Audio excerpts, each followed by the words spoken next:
Now, Parliament has passed the Development Finance Institution Bill 2020 to help strengthen the country's financial sector. This will see the birth of the Ghana Development Bank, that is the GDB, to regulate the works of non-deposit-taking development finance institutions in the country. But where does this establishment leave the Ghana National Investment Bank, that's the NIB, and what is the current state of NIB? A member of Parliament's Finance Committee, Anthony Ifa, joins me via Zoom for some discussion. Good evening, sir, and thanks so much for your time. Yeah, good evening, Sandra. How are you doing? Very well, thank you, and grateful you could join us this evening. What will be the core, first of all, the core mandate of the Ghana Development Bank? Well, the Ghana Development Bank, the government is still in the process of setting it up, and the indication is that in September, hopefully the bank would have capitalized enough to start it. Now, the government of Ghana is expecting some international financial institutions to put together about $500 million as seed capital for this development bank. The whole purpose of this bank is to transform industry in Ghana. It's to transform agric and to improve agro-processing, and also to look at the housing and mortgage sector. These subsectors that I've mentioned require huge sums of money. They need long tenure, loan tenures. They need some bit of concessionality in the rates that the banks would offer, so that they can also, as it were, contribute to the economic development. So the main focus of the development bank that the central bank, the Bank of Ghana, yes, is anticipating, is that they can help revitalize or transform industries, do agro-processing, particularly construction. All right. When I say construction, we're looking more at the housing sector, the mortgage sector. I'm sure a lot of people will be wondering where this leaves the National Investment Bank, that's the NIB, which has a core mandate of merchant banking. Will it be collapsed?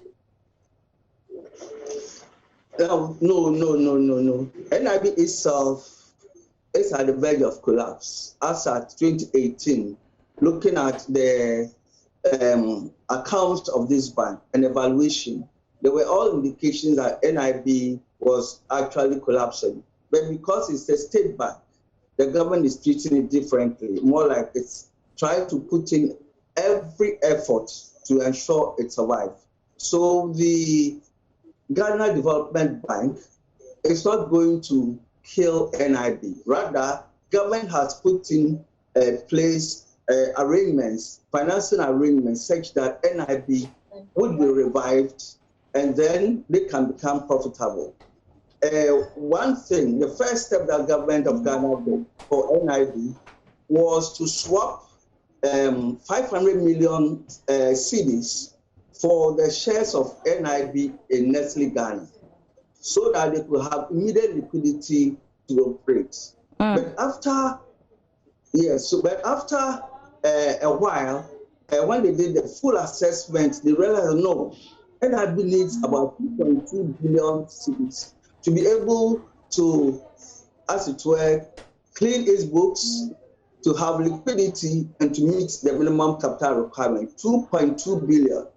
So government realized the 500 million swap transaction was also going to help NIB with liquidity and also to meet the minimum capitalization. So when they really put down on government, decided that they will put NIB under a special arrangement to be managed by the Ghana Amalgamated Trust, GATT, to raise the required funding of about 2.2 billion cedis to revive NIB. Let me cut you there. So clearly you said in your own words, NIB is at the verge of collapse. What do you say to critics who said that, okay, NIB should have been part of the banking sector cleanup, should have been one of the banks that should go? And then secondly, after that, I want you to address whether it is a managerial issue or staffing issue, because we know for the past 2 years, they've not been able to publish their financial statements.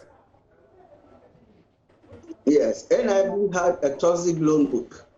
A loan that a book that they could not recover most of the loans.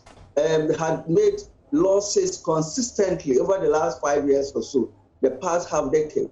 So the bank itself was weak, and there were managerial weaknesses also. So what the government has done is to bring NIB under GAT for special attention. First of all, to find the money of 2.2 billion cedis for the bank, so the bank can clean its books, like I said, to meet the minimum capital of 400 million set up by the Bank of Ghana, and also to have some liquidity to operate.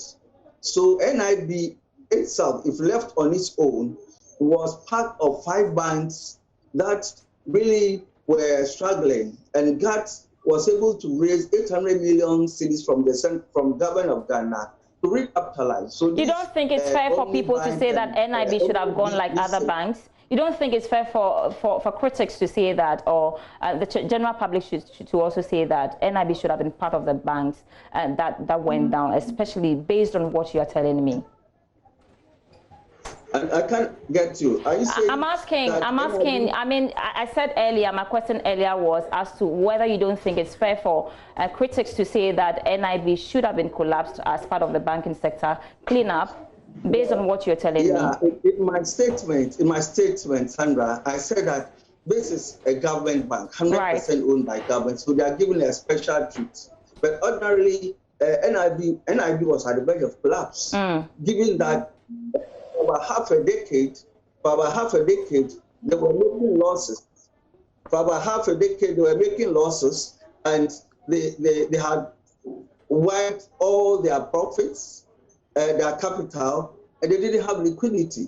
So technically, that should have been the situation.